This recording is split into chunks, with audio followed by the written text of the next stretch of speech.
Have heard there are several interesting pieces that were sent to us, also with regard to laws. Some of it we didn't even know about, which is cute. Again, we can't watch everything, nor can we be on everybody's tail. That's why we need numbers. We have to do to them what they do to us. They swamp us with numbers and gigafacts. We turn around and swamp them with numbers and rifles and bayonets, okay? It's that simple. In this case, we beat the snot out of them. Now, the way it looks, with what they're doing here, they demonstrate a restructured military, and it is a shell of what it was. There's our entire military command structure inside the United States, and anybody who's familiar with the 5 army groups that were here, yes, that is a fiction, that's a joke. They virtually, what I would ask is this, anybody who's right here in Michigan, we've closed down a lot of bases, but think about it, they've almost closed down virtually every base we have. Within 2 waves, the only thing left is that slum called Selfridge, and by comparison, Wurtsmith was a Cadillac. Wurtsmith was one of the nicest bases in the Midwest. They spent hundreds of millions of dollars on it and shut it down and left Selfridge open, which is a slum. It's old, it's outdated, it doesn't have the technology that Wurtsmith had. Wurtsmith is being thrown to the dogs, Selfridge was left intact. You want to bet which one's closed next? I don't think we have to guess, do we? So by the time we're done, we do not have any base in the Upper Peninsula. We have no bases in the south with the exception of Selfridge. We have Battle Creek Air Station, and we also have Battle Creek Military Reservation. We have Grayling in the center of the state, which is has a tremendous amount of federal influence. The National Guard itself has been pretty well slashed, and we can see how that's progressively de-escalating. We got people right here in the Guard right now. I can tell you a great deal about how the manning tables are changing. And some units' missions are changing also. I'd like to pass... In the UP. They're all gone. Those are all gone. Yeah. Go ahead and pass that around. 0 base. I need that back, by the way. Remember that. Art, are you going to give us the number of that hotline? Yeah, I'm sorry. Paul went off to get the number. As soon as he comes back, I'm going to give it to you.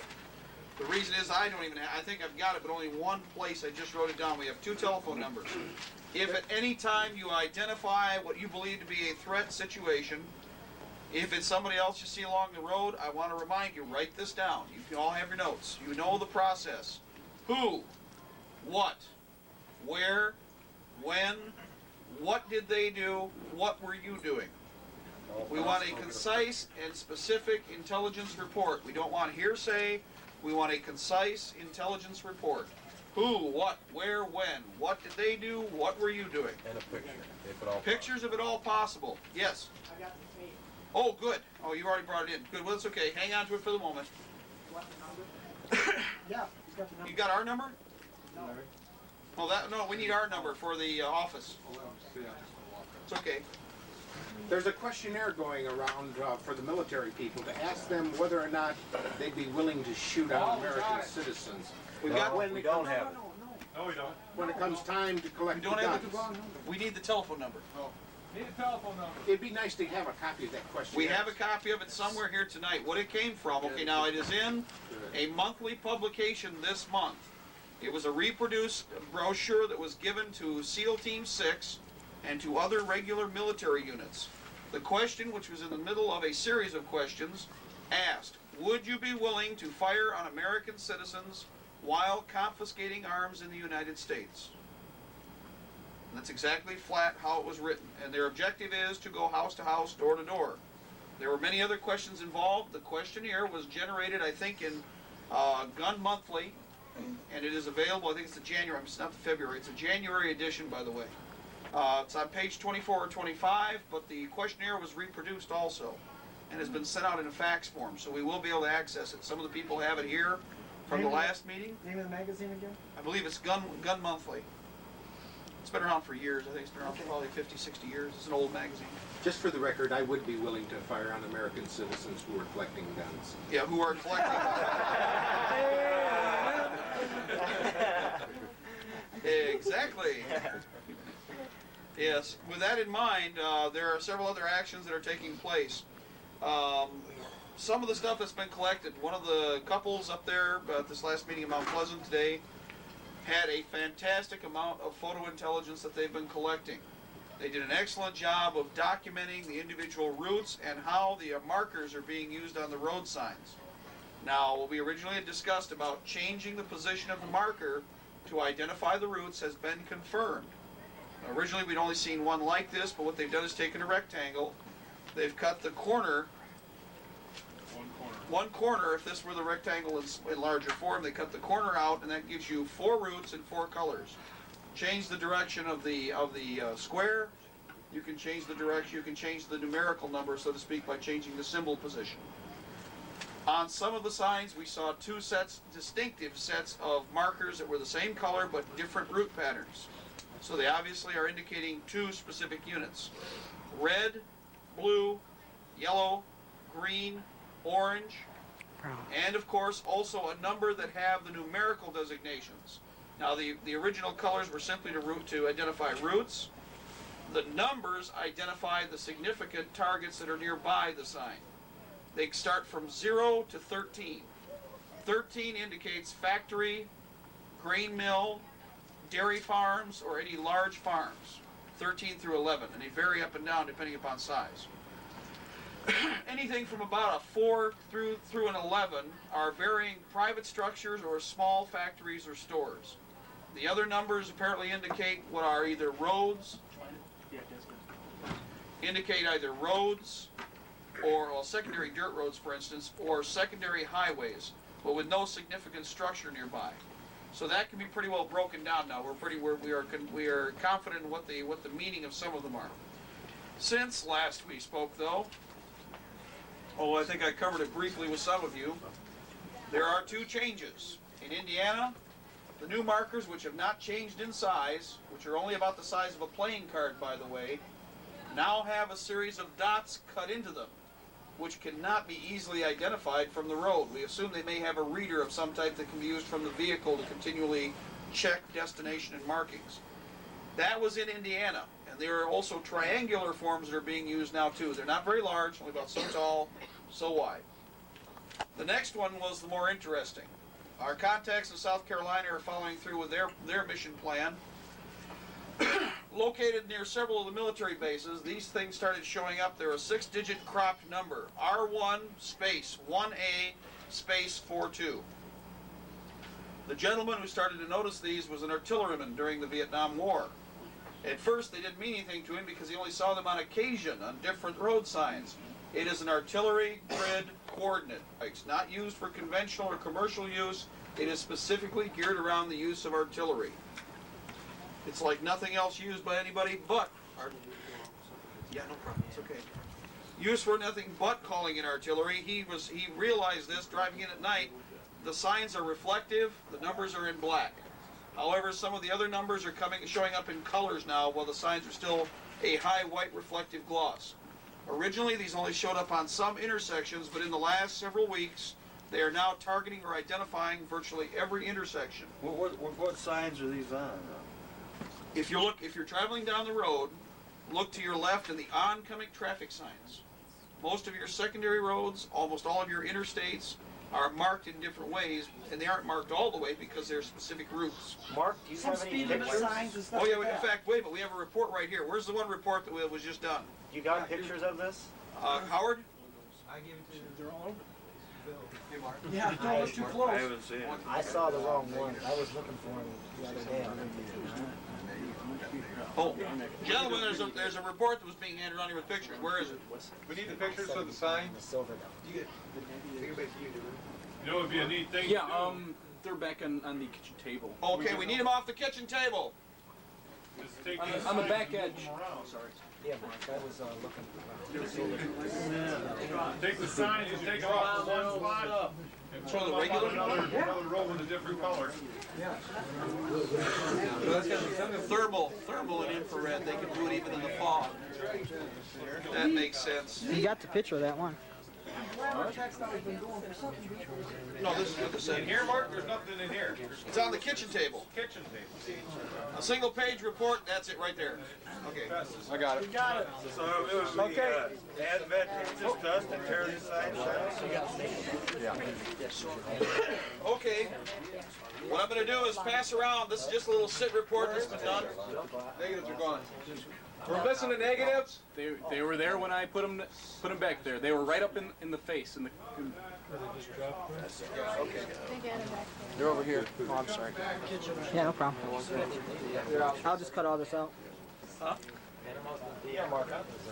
Those are the only commands. Yes, those are the commands that'll be left. That's it, whatever's left there. Now, I want to pass these around. I want to look at the front loop. Okay, starting with these, you'll note a difference in the colors. Listen up, listen up.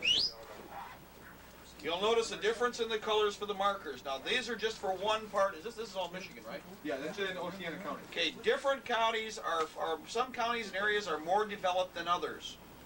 This particular one is the first stage where just the colored markers show up. In the next phase, which we have a packet of pictures in my other briefcase, you can see how Indiana has been heavily developed. This originally all started from. You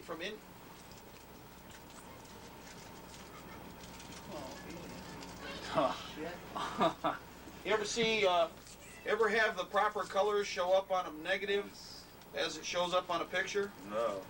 Well, strangely enough, those little markers, it's something we're curious about. We think they're either IR or they're a thermal imagery material of some type because they're showing up totally differently. They're showing up as proper color on the negative. In other words, the color you see here is the color you see on the negative. Well, the rest of the negative, even though there's yellow, shows up as an off tint or a different shade. Mark, is there a reason why they seem to be concentrating in Indiana? Or Indiana was, they're all over Michigan. No, wait a minute. No, there's a reason, yes. They started in Indiana. Okay, they started out of Indianapolis and expanded out from there. Indianapolis, or Indiana itself, it may have been a punishment action or a revenge action because initially, after they signed the mutual confiscation agreement between Indiana, Michigan, and Ohio to provide National Guard to confiscate arms, about 3 months after it was signed, Indiana backed out. There was a tremendous political battle to try and get them back into the treaty. And eventually they have, but before that was done, for instance, the Fed pulled the equivalent to 3 battalions worth of funding, of co-funding from the Guard system for Indiana. Indiana restructured their Guard accordingly to compensate for their manpower losses. Equal highway monies and all that. Yeah, oh yeah, they did the whole 9 yards, took the federal tit and shook it. See if they could get the puppy off, didn't work. So anyway, what I'd like you to do, you can take a look at this. There's a brief synopsis of what we're talking about for this particular area. However, these signs, for instance, these markers are on virtually every sign. With the more developed areas, even up above, you will find these colored markers are on all of the traffic signs, above and down below, on the oncoming. So you might want to take advantage of this. Now we have other photographs. In fact, as I said, some areas are more developed. We may have found what is either a communications site or perhaps a clandestine intelligence collections facility located up near Mount Pleasant. That was alluded to us today. Much of it is literally hidden right out in the open. Most people are ignorant and do not know what they're looking for or looking at, so they wouldn't be bothered with it. And in fact, that's what the other side has been counting on, is the American people are virtually working as hobbits in their own land. It's the best way to describe it. What I do not see, I do not fear, even if I see it. interesting scenario, Mark. This week, choppers, the black choppers, including the Chinooks, have been flying over Novi area every day, going out 94, 96, 275, up and down. That must be a main intersection for them. They're all over Grand Ledge too. Well, what's interesting is I was sitting there the other day at the Total gas station at 10 Mile and Novi Road, and I'm pumping gas, and here comes a black chopper going. I mean, he's no more than a couple hundred feet off the ground, and he's going full speed. He's shaking the ground, the trees, and everything. And there's 10 people in there pumping gas. You know, not one person raised an eye to look up to see what was causing all the noise except me. I looked at the chopper, and I looked at everybody else, and they're getting so accustomed to them being around that they're not even paying attention. Well, we originally argued the reason for the air traffic and random variances like that was to create desensitization. And it's doing exactly what they had hoped for. As they escalated, less and less will you see people observing what's happening. They won't really know what they're looking at, so they won't know what to challenge. Number two, remember, none of these aircraft have U.S. markings, and none of them have any aviation identification numbers on them. When we've asked, or when many men and women have called the state police post when they've seen many a black chopper sitting next to the police post itself, they go home, call up and say, "Who owns those black choppers there?" Ha ha ha ha ha at the other end. What black choppers? Oh, there's no helicopter here. And of course they just drove by and saw the two of them that were sitting there.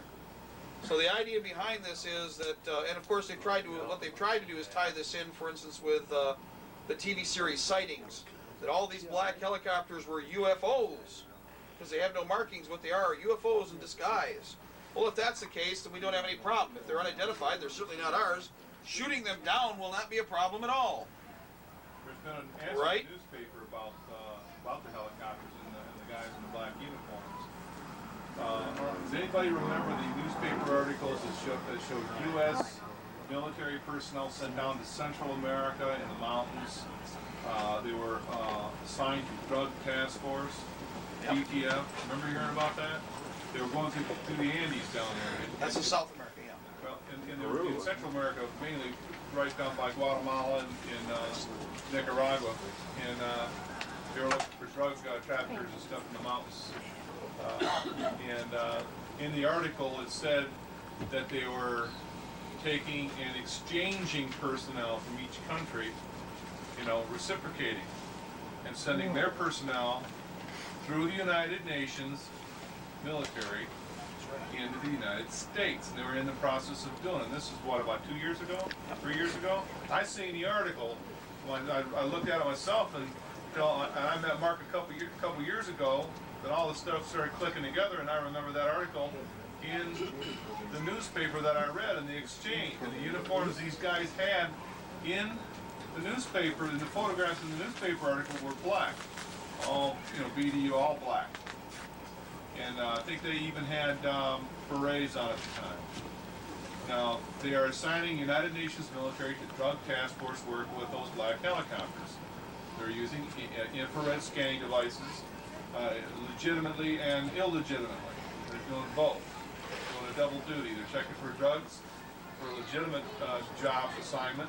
They're also doing infrared scanning of people's homes, storing information on hard drives as a picture, calling the picture back up on a screen of your house and the coordinates of your house, because the computer, is tied into grid devices, and also I think the satellite guided, and that picture, that snapshot picture, has your longitude and latitude locations of your home, exactly where your house is, stored under a file, either a number or a name, whichever way they do it, stored as a file, called back up on the screen at will, where their helicopter is, the satellite tells them where it is, and automatically, all they gotta do is go to the computer, punch a button, and all the houses in that specific locale come up on the screen.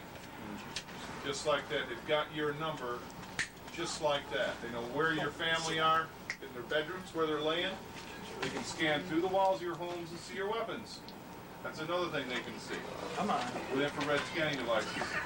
So that's what you're seeing with the UN military, is they're doing drug task force work, as well as setting up the areas where they're going to be assigned in the United States to police. They're going to be police officers, so-called. Hey Mark, you said at your last meeting, if I understood this right, that they are what, 8 to 12 months behind in trying to get this thing set up? At least, well, overall, I think, number one, you've got to understand, they're probably a total of a decade behind. Well, But as far as their actual activities here inside the United States with this mission at this particular time, with all of the different windows of opportunity, they're probably 8 to 10 months behind schedule right now, yes. They didn't anticipate this many people like us. Number one, they've always had counter plans, at least some other insurance policy. But in this case, what had happened is they did not anticipate, their social engineers and their yes men had not anticipated the probability of us responding the way that we have. And what has taken place is we've gone from what they had hoped for, which was rioting, to organized, intelligent response. We are not reacting, we are responding. Methodical planning, step by step, stage by stage, to counter them, and also to ensure that eventually we go on the offensive, we take the initiative, and eventually drive them out. Chess game. That's right, it's a chess game. It's a very complicated task in some ways, very straightforward in others. Number one, the most effective tool that we have is right here. is this. This has cost us less money. We have completely circumvented the regular media, which has a monopoly. And so I guarantee that within a very short period of time, you're going to see extensive laws passed to control all taping of all types. Or at the very least, as we said, change in technology. Example, CDs would be preferred because the limited technology to reproduce whatever it is that's on CD would ensure that there would be no passing on of data. When they originally came out with the videotape systems that were available or going to be made available to the public, several comments were made in the Senate, and one of them by a senator stated that his complaint about why we should not have these things is because the American people could record anything they want and give it to somebody else. Shame. Which is true. Call that free, passing on of knowledge, data, information, etc. It's a terrible thing. People might actually learn and educate themselves. Oh my goodness. Hey, Mark. Yes. I just picked up a document, public domain document recently on producible CD-ROMs. There's equipment that they're beginning to sell commercially now for that. Okay. And they would work in conjunction with PCs. So then the next step is they'll have to just ban it outright. Well, rewrite them. Basically, Rewrite what it them. means Yes, that's the what other it option. means is we got to buy it before they catch on. Yes. Because Mark, what you've been pretty much telling us, the victory is ours to take. It's already Oh yes. We're one thing. That is a good point. Number one, I do not doubt for a minute that we will win. We will not win. We will win. You were having some doubt in your voice there a while back. I just thought. Well, the idea is, my problem is this. First of all, I would rather be somewhere else than where we are right now with regard to our place in time. But if it's a choice between, like I said, slavery or freedom, then it's obvious what our objective must be. And I have no intentions, nor will I bend or bow to anybody. And none of you, in any way, shape, or form, should do anybody else. We are free sovereigns inside the United States.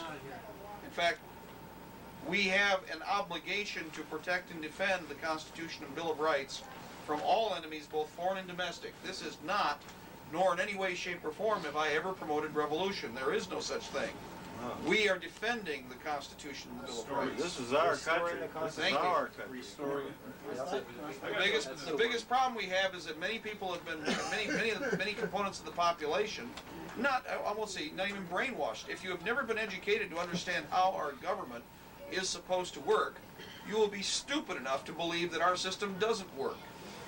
It's not that we don't have a good system, it's that we have bad people in power.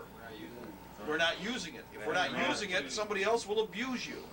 It is that simple. If you're stupid enough to let them take it, they're smart enough to take it. And so we've been lackadaisical, and we've let this slide for a long time. We are now in a situation where we will have gone full circle. Now, I always discuss this, but I want to remind everybody, socialism and communism, if they have their way, are going to win. But they would not be the final goal, and they never will be.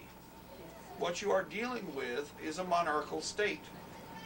Example, if they were worried about socialism or communism, why is it in all of those states which quote-unquote recently have been socialist, for instance Spain, has the king been given more and more centralized power virtually as monarch?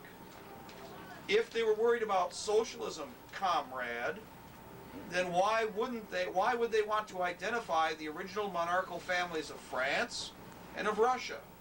For most assuredly, at the very least, socialism should reign there, by their standards. So it's obvious that the facade called socialism and communism would fade very quickly. That does not mean that they aren't the enemy. They are. Socialism, fascism, communism, Pharaohism, monarchism, take your pick of names. The bottom line is the threat does not change. And that's why we're in the situation we're in now. We are the sovereigns. That's the difference between this country and other nations, is that you are protected through God's power. You are given the power, and those rights are not given to you by the state. They are given to you by God through His grace to put chains upon the government. Those are the people who are our slaves, so to speak, because They can't stand it because they don't have that. well, what happens is this. Okay, remember, power corrupts. Absolute power absolutely corrupts. Anytime that you have one side in any issue, you will have somebody grasping for that little golden ring. What has happened is because of our laziness, because of our lackadaisicalness, we have allowed them to get to the point where they can consolidate many different contending forces, bring them together, and focus them.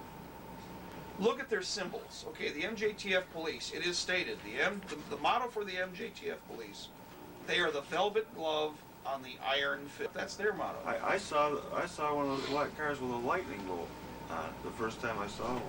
Affirmative energy. With a lightning bolt. Where? No, one of the black cars. Where? Out on the The ones that are on the highway? Creek. On 94, by Battle Creek. Those unit patches Chris that you and saw. Yeah, Chris and Those I were unit at the patches that you saw. M59-23 truck stop last weekend, I believe it was. We sat and visited for a while, and these guys come in with burgundy or wine red berets on. Their shoulder patches had 2 lightning bolts on it. I don't know what the color configuration of the patch They're was. out of Battle Creek They in went that area. in, just, went in the bathroom, went and physically looked at their shoulders and seen what color, wrote it down on a piece of paper, and there were lightning bolts, just like the SS had in Germany. Right. I mean, Now, question, lightning bolt, was it white or yellow, or was it gold? It was a gold lightning bolt. Was it, okay, what was the pattern? Was it like a 3-stage lightning bolt? Or Two or three one, stages. two? Two Here, let me stages. get, Well, Mark, you said that the 3 things that this country was built on: God, family, and country. That's what you said in your last tape. It's a 3-stage. that one? Yep. Where was it on the car? On the trunk, on the side? Right on the side door. On the side. But like they drive- changed patterns on those doors. They changed them to neighborhood enforcement. They changed them. In Battle Creek, you see them constantly. Stickers are You cheap. got a picture of one? No, I haven't. But when they come down on one person. They come 20 cars. I don't know where the cars come from. I think they're traveling around in a semi truck. Traveling packs. I think they're traveling in a semi truck, and they're letting them out because they come out of nowhere. Well, they just happen to pre-deploy. No, yeah, they got them out in Pawpaw. They They're just- pulling them over for drugs. The runners from Chicago, Detroit is what they're saying. These Drugs, cars guns, come guns, from drugs. nowhere. I mean, literally You ever seen them nowhere. over towards Pawpaw? Yeah. Okay, now, There's usually 5 in a group. with this in mind, understanding what we're discussing concerning the fate, the forces that are against us, it's not that they are in fact all powerful, but rather they have used a fantastic and very well developed intelligence mechanism, and also a propaganda machine. They don't have a lot, they just have the right pieces in the right place to commit terror. Example, and if you think, the example of socialism, communism, and all of these others, the presumption of fear and terror are what they have been using, or what they are going to use on us, and continue to escalate. The national health card, which we call the national death sentence, national ID card. Best example. What is the punishment for cutting up that card? Do you remember? 2-year felony. Thank you. Now that means, in other words, it's like, supposedly it's just like my credit card. I pull it out, I cut it up, and oh my goodness, I can go get a new one. And you have to participate. And right? you have to participate, 2-year felony comrade. if you don't get one. Right. This is something that supposedly would never happen in our lifetime. It is already happening not only in our lifetime, but within a very short period of time. The reason for this is that, number one, this particular individual, and he is not necessarily the key individual, he's just one of many stooges. His mission is to get certain things accomplished within a specific window of opportunity. Windows of opportunity, as we've explained before along a timeline, are very fixed. They depend upon a series of actions culminating in a final crescendo. Once that event has taken place, it must be followed up by yet another, and yet another, and yet another. By creating the threat force that we have, at least with our education mechanism, we have bunched up a series of dates. And as we've done this, these windows have collected to coalesce in a specific catastrophic event, which is what we would prefer. Because the more that we do to slow them down, the more of the mask is peeled away and you get to see what they're really all about. If it were good and if it were wholesome, it would not require terror or fear to promote, but simply could be presented. It is now obvious that this program is not going to be accepted by the American people, and very few will willingly walk forward and take it. We don't know how to take it. We've never. Well, the problem is this: we do know how to take it. We forget there is a rule, as Teddy Roosevelt said. This nation's history and its future has been decided by the soapbox, the ballot box, and when need be, the cartridge box. We have come full circle to a time at which the enemy will use coercive force. Coercive force in this nation is in the hands of the people. Again, because we've gotten lazy and gone to professionals, something our founding fathers warned us about. Professionals, when it comes to your protection, are a very dangerous thing.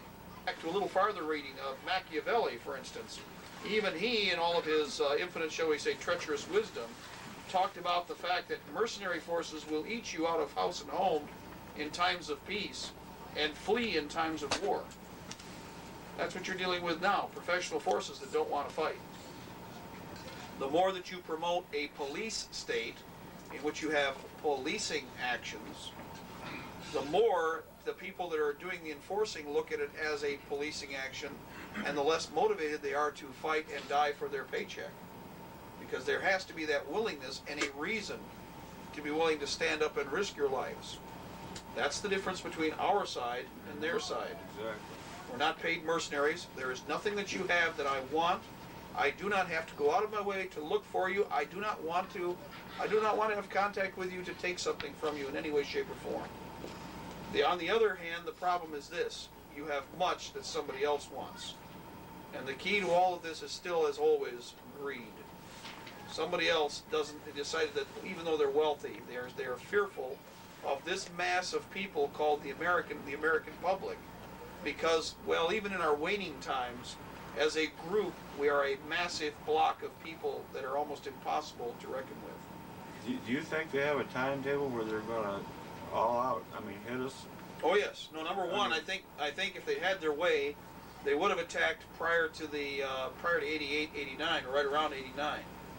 We were able to successfully, and I think that, and again, it's not just me, it's not just the people you see here. There are millions of people involved across the country, of all creeds, of all ages, you name it. They are understanding that this threat is a very real one. And so what they've done is they've towed the line for many sleeping hobbits.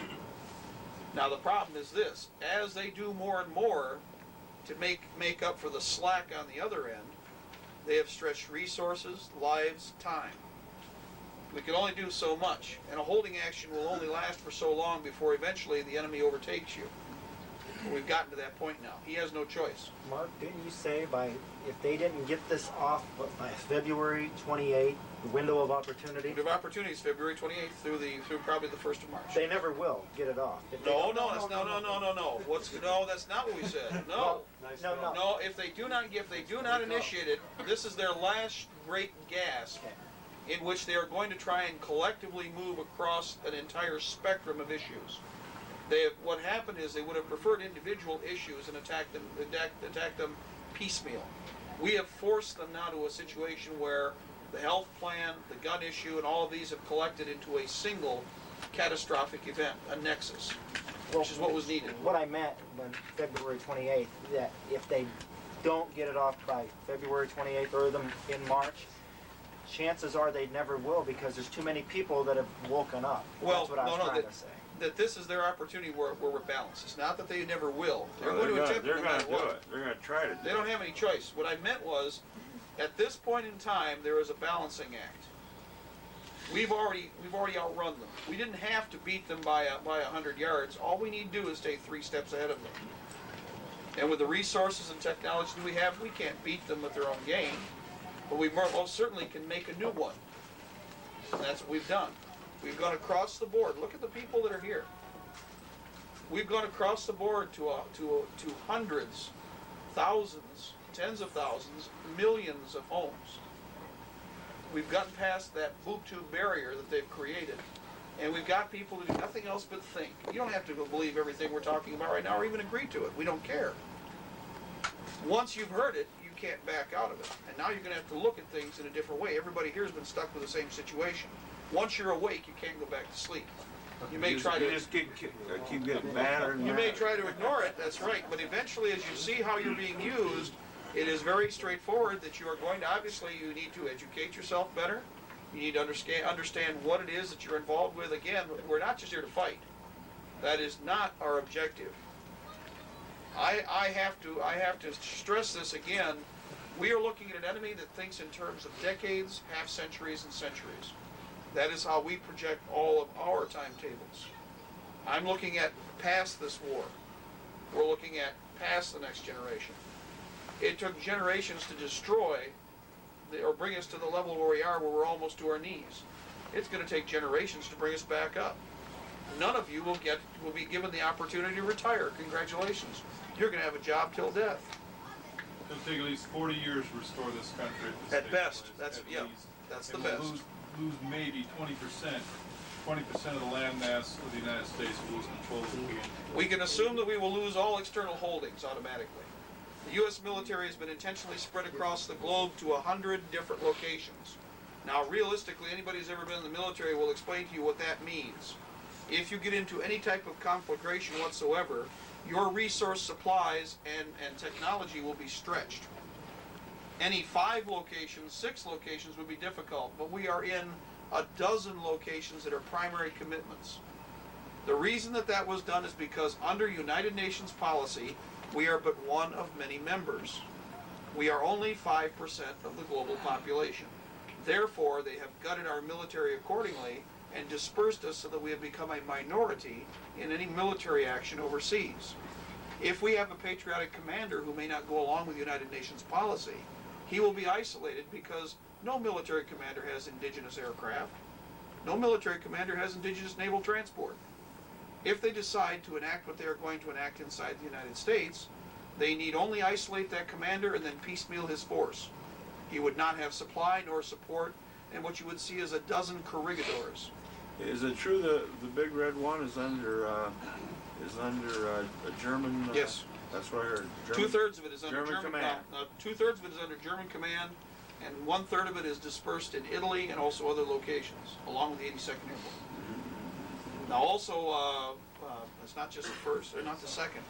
I think 7th Armor is also under German command at this time. Several different forces are under direct foreign military command and would, of course, be committed to those forces, or those foreign forces. If you recall, in Somalia, it was a foreign commander who was put in charge of all U.S. military forces. While that did not sit well with our own troops, and of course there was some politicking that was going on. They'd already started the camel's nose through the tent years earlier with our United Nations cooperation in the Sinai. The airborne commander in charge of that particular force refused to wear the blue beret, and so anybody who might remember, they came up with a blaze orange beret with the United Nations symbol on it. Oh, a couple of you have them if you're military collectors because we I've got picked the them up. patches for that operation with me, by the way. Yeah, here we go. There's the orange patch. That was the one that was generated originally. What year? I don't know, it doesn't have a year on it, but it says Started out in 81, multinational force 81 through 86. and observers. It's orange. I got this up at an Army surplus where a guy gave it to me up in Flint. And that's what he's talking about. This. Those are actually quite collectible because they were specially issued just to the unit involved. Here's the patch here. Go ahead and pass it around, but do not lose it. Please, I'd like to have them back. Thank you. Now, the reason they came up with the orange is because the blue was very significant to United Nations operations. The commander refused his command to be transferred over to UN authority. Strangely enough, remember the Lockerbie, Scotland, or not Lockerbie, remember the Canadian air crash that took place with one of our airborne units? Yeah. Does anybody recall where those troops were coming from? They're the peacekeeping force that wore that patch. They died in that crash almost to a man. Every person that was coming back. In fact, the man was... Coincidence, purely coincidence. Everything is coincidence. How many people were on the plane, did it ever say? A couple hundred, 228, 238. What year does that happen? 5, 6 years. Okay. Oh, they'll take down a whole aircraft to get one person. Yes. That's what they did to Larry McDonald. Ask Larry McDonald about that. Yeah, give us an example. I talked to Michael Reagan on the radio a couple days ago, if you guys want to get a good laugh. I talked to him about a month or month and a half ago when he's just off the air. Talked to him, he picked the phone up and answered my ring. And he owned up then, a month and a half or 2 months ago, owned up to his full knowledge of the United Nations military in this country and why they are here. And knew that people were organizing across the United States. He knew that also, understood it, had nothing against it. And I told him to tell his old man and his elitist friends that we're not gonna have world government here. Are we gonna allow We're going to have our this? Constitution. Are we gonna This allow guy- them to walk our streets? This guy came across as if he believed in the Constitution, and was supporting what I was saying. And Mark said the other day that Michael Reagan mentioned America in Peril, the tape, on his show, and said people ought to watch it. Okay, they want to know what's going on in the country. 2 days ago, Specifically. 2 nights ago, I talked to him from my truck to him personally, on live radio, on his show. He started attacking me immediately and saying, "Oh, you guys that believe in that conspiracy theory are all like, get a life," he says. Yeah. He says, those black helicopters are being flown by Americans. I says, some are, yes. Most of them are foreign. And he says, there are no UN military in this country like that. He says, I have a friend of mine who's a lieutenant colonel, and he's involved directly in it. He's going to come on the show and straighten all this out. You've lost your credibility, he says.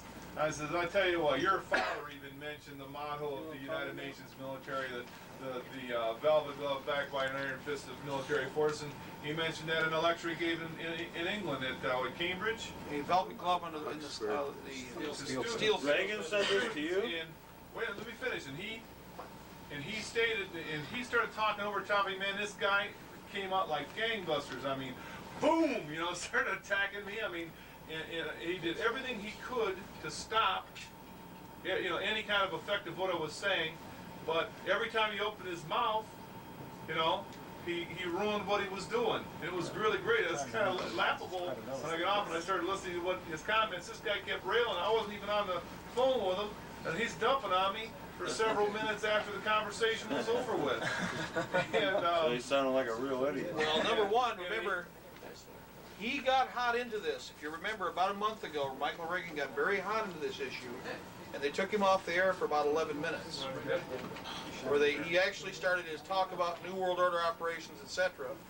They shut off the program. They went to advertisements. When he came back on, he's sitting back down in the chair. He's real mild and mellow, and they had him calm down again and had him sit down. No more was said about the issue. They did it to Mark Scott too, but a little bit different way. They didn't do anything, no commercial, nothing. It was dead silent. Well, that's one of the reasons, if you notice, there's a great quote-unquote contest about talk radio. You can get in almost anything you want, and it virtually covers whatever the broadcast area is. The reason they're demonstrating why there need to be controls is because instead of it being a very one-sided commentary, we're getting a tremendous amount of data out. We're not worried about, oh, I hate taxes, I think it's terrible, ooh! Instead it's, oh, by the way, we have this data, this is how we're going to get it out to you, we've seen this, and this. And what it becomes is truly what it was meant to be, an information mechanism, which is not what they want it to be. It's supposed to be a piss and whining session. It's like two kangaroos fighting. Ever see them? It works the same way. You know about the show out of Orlando on the radio? It's a very good show, all night long. Yeah. Well, there's programs all over the. In fact, I'll be quite honest. What's bothering them now is that as with this, and most of you have seen the pictures that are going around here. Those are only a small portion of the trucks, by the way. The Russian vehicles that are located in Biloxi, there are a total of 540. They've been reliably videotaped and documented. We now have an idea of what foreign military forces are directly attached to them. It is now believed that they're going to be transferred to Fort Polk. It has already been stated the vehicles will not be leaving the United States, contrary to the original story. The original story is that the vehicles would be leaving the United States, going somewhere else after they were done painting them. Do you ship trucks halfway across the globe to paint them? Which is easier, to hire a mercenary crew in Europe and then paint them and ship them, or to bring them to the United States, throw a 10-cent paint job on them and ship them across the planet? I don't think so. So anyway, yes. Do you have any knowledge of the fourth special forces? Some time ago was told to train Russian troops and refused. They were locked up, and they brought in another. Yes. Okay. No, it wasn't Fort. Yes, it was at Fort Bragg Kennedy Center. Yes. Okay. Yeah, we'll elude that situation. 4 special forces. I think it was the 4th. Fifth and 7th. I think it was the 5th and the 7th. We'll double check. I'll double check. I think it was the 5th and the 7th because we've got people who are members. They were brought into the Kennedy Center When they arrived at the site, they were brought in as a unit, all of the A-teams. We're not talking the movie Hollywood A-team garbage. We're talking real A-team special forces groups, teams. They were brought in, and already in the hall was an entire contingent of what were identified to them as a Spetsnaz formation. The full-bird colonel who was there, who was in charge, stated in an announcement that the SF group would be training these Russian forces to be used inside the United States, and that they were to directly cooperate with them. To their commendation, to a man, both the officers and the enlisted refused to cooperate with the program. They refused, and they virtually mutinied against the officers in charge. They immediately took the individuals, including all officers and enlisted men, were locked in nearby barracks under the new compound system. If you're familiar with how the new barracks are, they look like a blockhouse. They locked them. They locked them in barracks, including people who live in BOQs and family housing. While they had them secured on site, the Russians changed uniform from their military garb to civilian clothes, walked out to the POV lot, and drove away in groups in 3s and 4s. And left the compound. After a number of hours, they finally released these individuals. One of our people, who's out of Chicago, 3 people got off the base as soon as they were released, called from payphones, and informed several of our contacts in Chicago what was going on immediately. One of them took his wife and 2 kids, put them in a car. They immediately left the base. They were driving to Chicago as couriers to drop off the information that was available. When they crossed the Illinois border, the wife states that the car was intercepted and pulled over by both law enforcement and unmarked vehicles. The husband was pulled from the car and shot. Yeah, I heard about it. That's the incident that happened. The individual was an E6. 3 months. It's been about 3 months. We've had the wife and the kids, of course, have been in hiding, and eventually were transferred over to the custody of relatives who are also in the military. The individuals that were being contacted used to be Ranger buddies and were also with the 10th Special Forces with these individuals. And so the general consensus, as I said before, what we know has happened is that they have systematically gone to the different SF groups and presented the issue. If you do not go along with it, out you go. If they do go along with it, attaboy, you'll get a bigger paycheck. So again, I believe that different special forces groups are now completely compromised. Some, on the other hand, have been deactivated. The way to tell who's who in the zoo is to take a look at this latest demobilization plan and the last one before it. Units that were disbanded and deactivated more than likely are units that were, especially in the special warfare sections, were units that would not cooperate. They have been restructured. Other older designations have been brought up, older SF units that were deactivated during the war. The new units, having been brought up, have now been remanned with New World Order troops, or in other words, with individuals who will cooperate, and the program has now been shifted over. I confirmed that up in the pier, by the way. There was a guy who got out on a medical from Special Forces. He was 23 years old, and I have witnesses that heard what he said, standing right there with me, and the people that own the store that I was in, stated that he trained with foreign United Nations military, knew of the Russian Spetsnaz at Fort Bragg, had seen them. Ones in black uniforms were also on the base there and in Texas. He went to, I think it was at Fort Hood in Texas, and saw great numbers of United Nations foreign military. This kid's 23 years old. I don't even know him, and confirmed everything he's saying. You know, completely independent. Doesn't know Mark. Doesn't know any of the people that I know. And I never met this kid before. And he opened up and said he knew about it. His face started to turn kind of pale when I started bringing up the fact of why they were here, and it is to use them to attempt to disarm us. And he knew it, and he understood it, and acknowledged it. And he wanted to get out of the plane real fast to get away from that. I guess he was kind of frightened because it hadn't been very long since he had been out, and he had been warned by them to keep his mouth shut. And he was risking a great deal by saying and admitting what he said to me then. One thing that I recommend is if you have military, if you have relatives who are in the military or that you can write to, again, if you don't feel it's safe to write them, you know your family better than anybody else does. Communicate with them and start to press them. We found that in most cases, what you will find is that they felt that they were alone. Once they realize that there are people out there who will know what's going on, who understand, they will start to discuss with you some of what they've seen. And we need this intercommunications. This is the problem with a quote-unquote professional military force. This is why Washington said the bane of a free nation is a standing army. Because a standing professional military force is isolated from the population and can be easily controlled or communicated with in different ways so that it's directed. And that's exactly what they're doing now. In fact, they are so well isolated that in most cases they really don't have an understanding of what's going on. Most people don't even know what the military is about right now. Go ahead, Jim. Choppers. Cool. Cool. Just listen up. If they're choppers and they get real close, we're going to have one. I don't have any qualms. We've had them sit 30 feet over the house with a neighbor. Anybody got an extra one? I'm disconnected. Good. I'm gonna go outside. In fact, I don't have it here tonight. I wish I did. Why the hell did I let that go? Wait a minute. Did you bring the tapes that they gave out? Did you bring them back? The FBI tape? Can you go get it? Oh, would you go get it now, please? I'd appreciate it. I mean, yes, if you could. You're not that far away. Okay. I'm right here, bud. You can be here I'll for a ride minute? with you. Ride with him, talk. That's the best way to do it. Yep. Go with you. What I have tonight, Going out there, will you? there are very few No, wait. I'll wait. We're all right. Excuse me, please. Got size 14s. I don't want to step nobody. It'd be the last thing you do. Blue, they have a choice. Come on, I knew I was going to get that.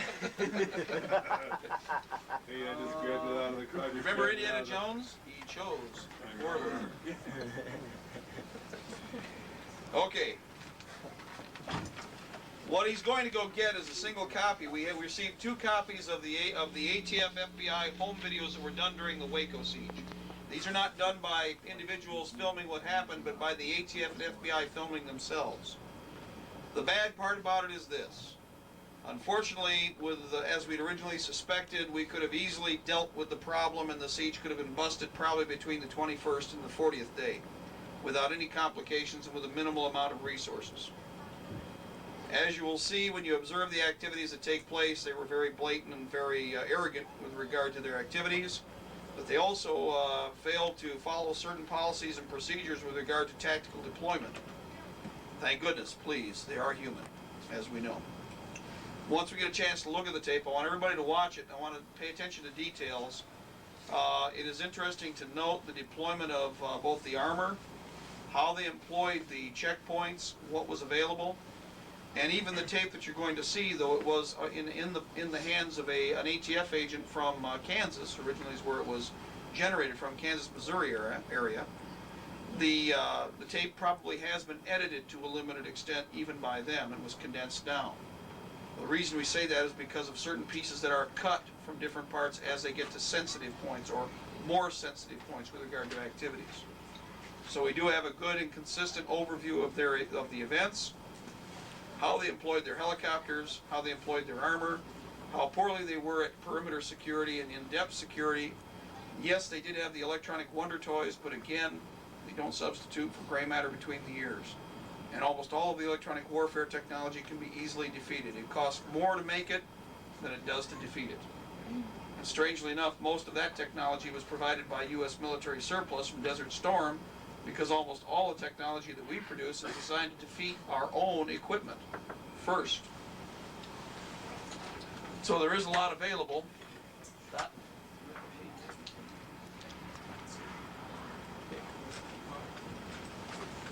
Now, what other things are happening across the country? Well, how many here are familiar with the Baltimore search and seizures? Some people. Okay. Zoe Hieronymo has a radio program in Baltimore, is one of our more recent contacts. Her husband is an author and also involved with quite a few other TV stations. They got hold of the American Peril tape. She's been playing the American Peril tape on her program and other pieces that we've done.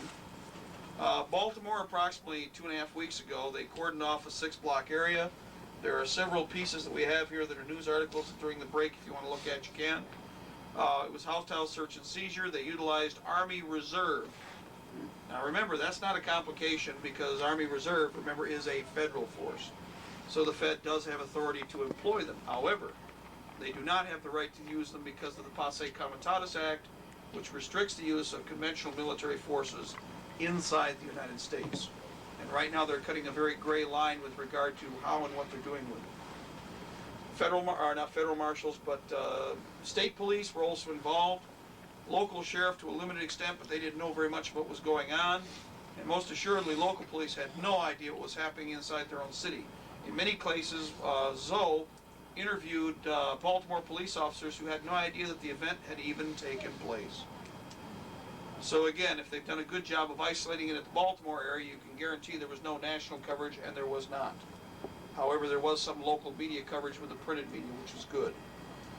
Ammett, Louisiana was the first large complex area that was hit, 15 city blocks, cordoned off much as expected under the original programs that we'd outlined about a year ago. Through this operation, the National Guard was used instead of the Reserve. Again, this is a gross violation now because the Guard was employed by federal forces. And under Posse Comitatus, the President must sign a release before those forces could be employed inside the United States. No release was signed, nor was it requested. However, state police, ATF, FBI, DEA, and a veritable alphabet soup were involved. They also employed 4 black helicopters which were attached to customs. No markings, no identification, and there were pictures taken.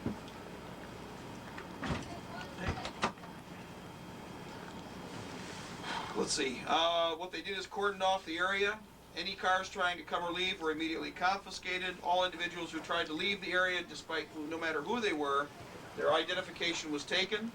They were then detained for anywhere from 6 to 8 hours. And if the earlier you were arrested or detained, the longer you stayed. All individuals were photographed, fingerprinted, and ID'd, despite who they were: grandma, grandpa, kids, countrymen, everybody. In addition to that, they then went house to house and confiscated all rifles, shotguns, and handguns. They confiscated $350 in cash total between all the sites, which means it was a real well-to-do neighborhood. And in addition to that, they took 5 crack cocaine rock vials, about so large, 5 between 15 blocks, and approximately 35 baggies of marijuana, about so large, which were identified and photographed. So at a cost of about something like $3 to $3.4 million, which is the estimate with regard to technology and time spent, and the number of officers that were used in the operation, they got a total basically of 100 firearms, which was their first and primary concern, to confiscate arms. It had nothing to do with the other issues.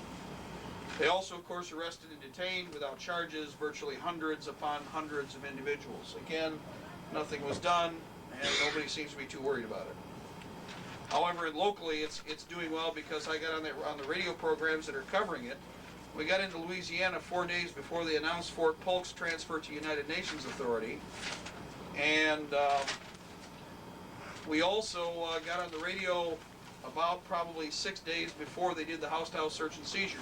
We explained FinCEN, their mission for house-to-house search and seizures, what their coordinated efforts are, also with the MJTF police. So we got it out publicly before they actually enacted it. Which means we hit the ground running, and the other side slow to react. They had to continue with their operations because they had no choice. They'd already committed force and time.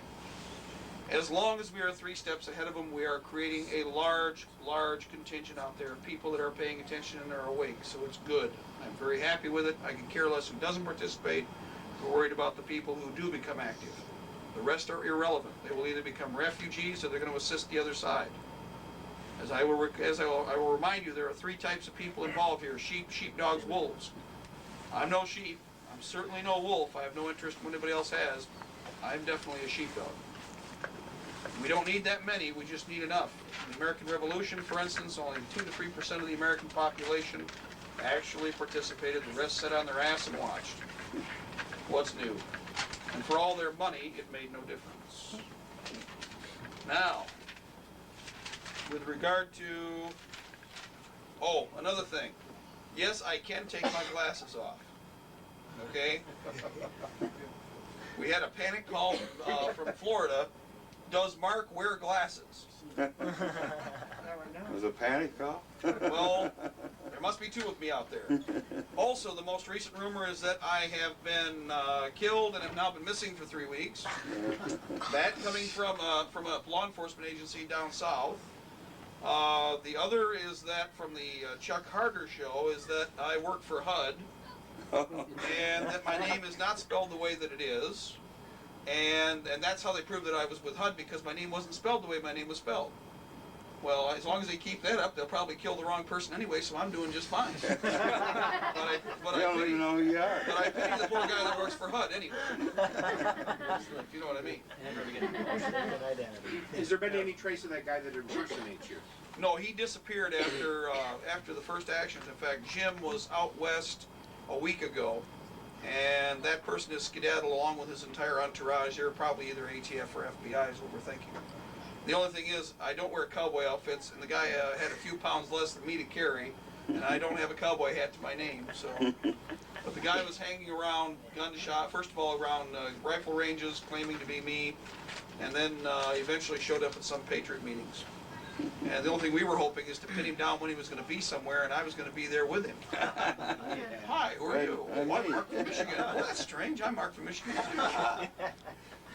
Yes. This report circulating about the stickers, was it November that you were at Mount Pleasant meeting? Yes. Last? They were on the backs of those signs at that time. Okay. Probably prior to November. Yeah, well, I agree. That's just what we have on hand was done with that particular report, and that can be upgraded anyway. That's giving at least a minimal parameter. In other words, we know at least within this window. It may have been this long, but we know at least from this point to this point that they were there. How far back Okay, then we can update that. Rule number 1, don't exaggerate to anybody, okay? That's one of the other things is it's old Rogers Rangers rules, okay? You can lie to the general public if you want to, but never lie to a fellow ranger, okay? Now, on the other hand, we don't lie to anybody. We don't worry about that. We may send out a few tidbits for the other side every once in a while and let them chew on it and waste resources. But overall, and they have wasted much. They don't need any help. Yeah, they can burn your cash all on their own, but we've had a lot of fun with them anyway. Excuse me, voice is gone.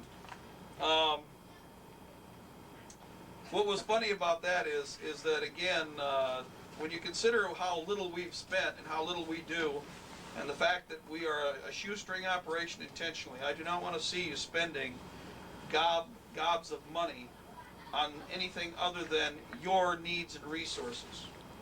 If we do any propaganda work, so to speak, I want to see it done at the absolute least expense. Generate something that is efficient, that is tight, and that is a dagger that you can thrust into an area. And you don't have to worry about recovering. In other words, KISS, keep it simple, stupid. Get the point across, get it across fast, and move on to other projects. We have the advantage of being a light infantry operation. We only carry what we need. We don't need any more than we actually carry. That's all that's necessary. Because of that, taking what you have in the way of good propaganda or good information, direct that at individuals that need to be informed or to be educated. Again, ask other people. We have tremendous resource between all of our friends right here, and we have thousands more to draw from. But taking what we have, if we properly use it, we employ it, deploy it, and then extract it. Now, we've had a good time with the videotapes, and they of course have done the most damage. We'll probably be generating a couple more here. This one that we did today, it was done at Mount Pleasant. It was filmed, so I'm sure that it'll probably be across the country in about a week. The most interesting report we got is that American Peril was written up in a journal in Australia. And the article apparently came out this week. So we know we're in Australia, New Zealand, some parts of Asia, and I know that the American Peril tape has gotten to Europe. We figure that in estimate it probably has exceeded 1 million tapes. Easily, considering the expansion from the master tapes. They just, everybody knows. How many here made a copy? I made 10. Gave my brother 10. He made 10. And we don't care. Please Fantastic. make more. If you want a better copy, you can buy a good master copy from us. You can make copy after copy after copy. They're all over the place. They're just And the all worst over. part is they can't stop them. And they don't know where they're going to crop up next. Yes. There's an older woman down in Dayton that sent American Apparel copy to the Governor Voinovich and every congressman and senator of Ohio. And they will not recognize the fact that they got them. And she has got papers where they signed. Yep. They send them by registered mail. Right. Yes. You know, and they will not recognize it. The beauty of it is this: if they could effectively stop what we are doing, or if they had a defense, or if they were to try and demonstrate that what we are saying is not true, they would immediately be perjuring themselves. And to do so, especially when they're going to make public announcements progressively, that's the problem with American Apparel. American Apparel was done, remember, almost a year ago. In fact, a year ago, just about this month. It is a year old plus. It is actually history now as opposed to present or projection. So what it's done is has defined the timeline before it took place. So any of them that see it, they know it's happened. And then they know when it was done, because a lot of them have probably received more than one copy. The fact that Michael Reagan even mentioned it on his program the way he did, he probably took a lot of heat for it, and that's why he's gonna do a quick shift, because if he wants to keep his job, he better shut up. Okay? Rush Limbaugh's in the same boat. Don't the add same more reason. credibility to it. Yeah, well, number one, Rush Limbaugh's drawn a line in the sand. If you're anything past Rush Limbaugh, you must be quote-unquote radical. You're not a And Rush Democrat? Limbaugh does not get radical, so you don't have to worry about him. Yeah. Okay? And it's like, Has he mentioned American Apparel? Rush Limbaugh? no, he's been sent many copies. In fact, we know that a lot of people, in fact, they've sent more than that. What in the hell do I do with these tapes? You know? I'm surprised, yeah, that's right.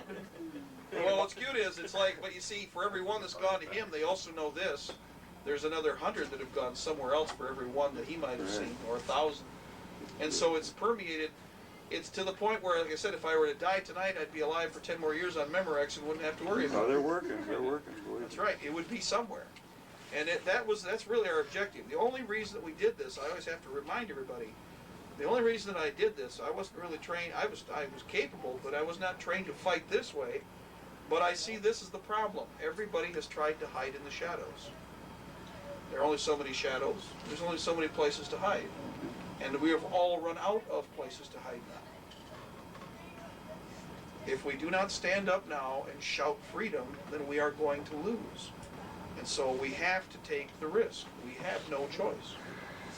That's that simple. But I did not see anybody else doing it, and so we are going to do it if all else fails. We haven't made anything on it, but we've had a hell of a good time on the ride. Linda Thompson's tape, The Waco, The Big Lie. I don't know if I told you, Mark Scott had the editor from Gun Week. Right. And was saying Mark Scott began it, and this is Waco, the big hoax, according to Gun Week, And Mark Scott said, boy, what a fantastic job you did in exposing Linda Thompson for what she really is. Now, the interesting thing, there are different things people might say about what Linda Thompson did, okay? The problem that they have, and they're trying to do damage control, especially upon her, is because her tape hit the right nerve, did the right job, and it did it exceptionally well. But she was the only one that did anything. Thank you very much. She is the only one that did anything. Nobody else. Everybody was willing to write a few lines, but nobody was willing to challenge the fact that the media was a trained puppy and participated completely in collusion with the government. And they're using their propaganda machine, and I exactly mean Mark Scott. He is a propaganda machine. And they are trying to diffuse this thing to keep people to say that there's no credibility because they know people are organizing across the country. That's right. Just like you've been telling us with confidence that, we have nothing to fear as long as as Jack McLam said, there is safety in numbers. That's right. Gentlemen, if we do not hang together, we shall most assuredly hang separately. Mark? Either you die stupid, pitiful little deaths all on your own, or we band together and they stand no chance of taking any one of us anymore. That's the advantage, yes. The Waco tape made its way into the Novi police station last week. Courtesy of somebody in this room. 3 or 4 officers watched it at the end of their shift. They took the end of their shift to watch it. I was able to speak with one of them on Tuesday night or Wednesday night.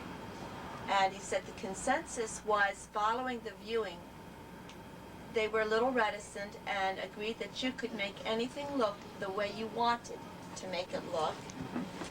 And I said to Mike Wilson, who's the officer that we were in liaison with, well, if something starts happening, at least we planted some seed. And he said, yes, that's right. So that's the way we left it. Are they still guarding that scene?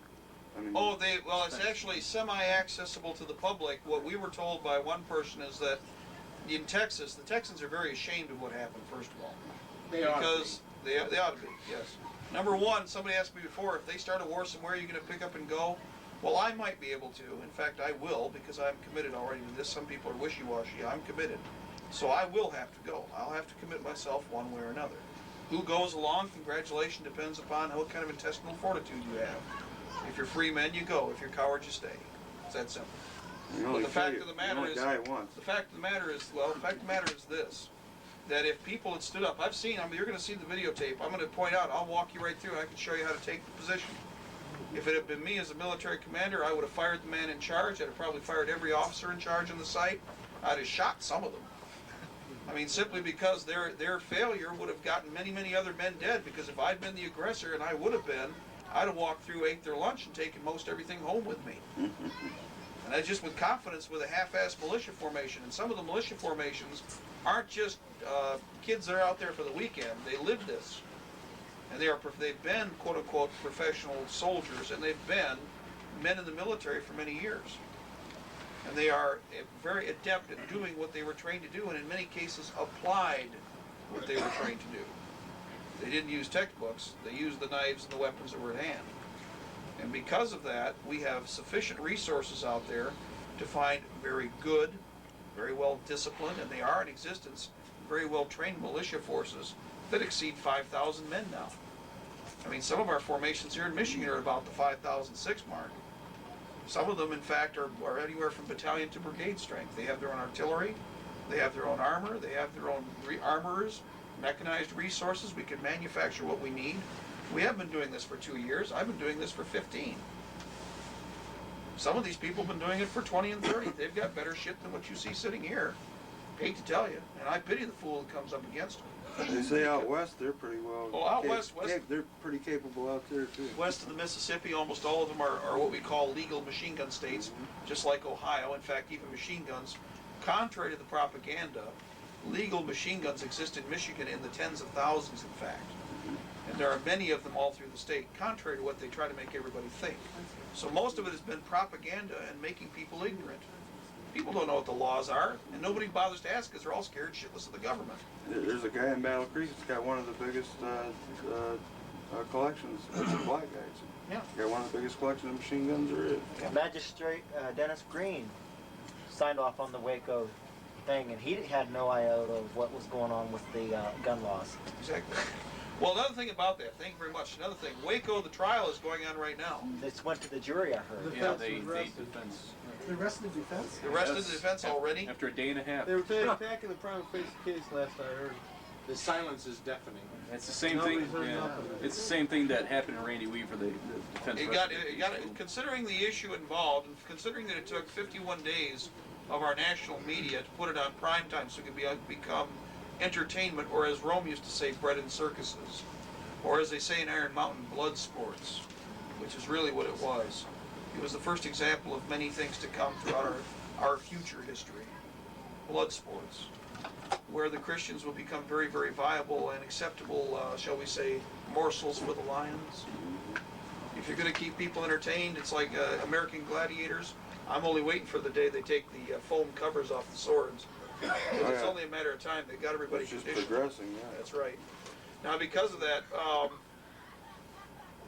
it is not bad necessarily. They may have actually been, the defense may have done a very good job. We've heard that they did bring up some very good points that stopped the other side dead in their tracks. One of the interesting issues was that the defense had witnesses that would show that one or two of the prosecuting attorneys were involved in the plan to attack Waco, and that they were originally designated by the magistrate, to coordinate the effort to attack the Davidian church. Now, with that in mind, the defense came forward with this. The judge cleared the courtroom of all 5 of the newsmen who were allowed to be in it, and cleared the courtroom of all civilians, then took the defenders and the prosecutors into his chambers, and they negotiated a situation. The witness will not be on the court record. Instead, they have given the defense information that they were not granted earlier in the trial with regard to the activities that took place leading up to Waco, which I think is rather fascinating, because if you're the defense, you're to be provided with all documentation to begin with. Yeah, the Constitution doesn't exist there. Well, that's the whole point. They're in a maritime court. We will remind you that there's it also is crucial to understand the balance of power here. You're not dealing with a common law court or a constitutional court. You are dealing with a British maritime court. When you go into a courtroom where you see a flag with gold trim, it's not because the flag is pretty. What that has to do with is admiralty law. In admiralty law, it is corporate law. They need not hear the Constitution in that room, in that chamber. And that's why in many cases you will see them not necessarily throw your information out, but simply accept that your information is correct and then deny its reading in court. By denying the reading in court, the information ceases to exist. Therefore, it cannot be alluded to with regard to the decision in the final step to decide whether or not you are guilty or innocent. Well, it also probably doesn't agree with the UN Charter either. That's right. Do you know if Court TV was able to cover the Waco trial? No, I don't think they did. It was not covered down They're there. covering it from outside. Yeah, outside from a distance, exactly. Mark, are the judges aware of the admiralty law then, when they got that flag in there? Oh, yes. In fact, thank you very much. Didn't you bring up the point about the unit? Okay, would you allude to that, please? Go ahead. Yeah, see, we're going to push you. Okay. I'm with the Adrian unit of the National Guard, and I go there and I continually see every month outside they fly the American flag, but on the inside they fly the British Admiralty flag. As a matter of fact, every office that's in there has this flag. And I brought this to the attention of the first sergeant, who is, if you're not military people, who's in charge of my rated people, not officers. And I brought up the point that I'm not going to salute this flag because that's not American. He did some checking on his own, and he came back to me and he told me, he says, okay, I agree with you, that's not an American flag, but for me to salute the flag this time, and we'll see if we can change it. He took it up to the battalion refused to remove the British Admiralty flags, and we're stuck with that. They know they're under British Admiralty laws, and they don't care. This is a signal battalion. No, you don't cut it off. You can't. Yeah, no, you can't. This flag you can't cut it off. What you have to do is what you do is you relieve or withdraw the flag from service. Right. You can't burn, you can't cut or damage the flag. You don't do that. Instead, the flag is withdrawn, the flag is then burned, and a new flag is replaced. Right, and that's what they don't want to do. That's the proper way to do it. Protest did you do about face and salute? Well, then if I do that, then I'm in jeopardy of my status where I stand, and I don't want to let them. Just let it sit. I'll just let it ride. Right. I just walk out of the room when they bring out the flags. That's all I do. Mark, speaking of flags, Grant's sister's son, Chopper. Let me say, because they can't hear you back here. Okay, listen up. Last Wednesday morning, down by the Detroit River, there was a black chopper that was flying. They've been flying down there quite a bit, up and down the river. Okay, evidently they're moving some supplies down into northern Ohio, etc. One chopper flew directly over my sister's home, and she's been kind of, this is whether him-hawing about whether this stuff is real or not. Well, this one flew directly over her house. She runs outside. On the bottom of the helicopter is a white rectangle with a red cross in it. Now, the cross is not contained in the white square, but it runs from edge to edge. And we looked up in World Book, and that is the flag of England, not Great Britain, the flag of England. A white with an X across its border. With a cross. With a cross. Right, not the medical one. No. The medical one is X totally like this, like an iris. It's like a Christmas present that's white, that's red, Right, that the goes Scot- from edge to edge. Right, That the is Scotch the one. English flag.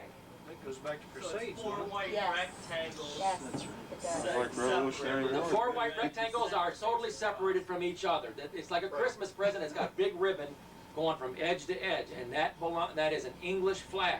Because that flag, the English flag, the Scottish flag, and the flag of Ireland were combined to make the Great Britain flag. That's why you had that gobbledygook of all the stripes in the red, white, and blue.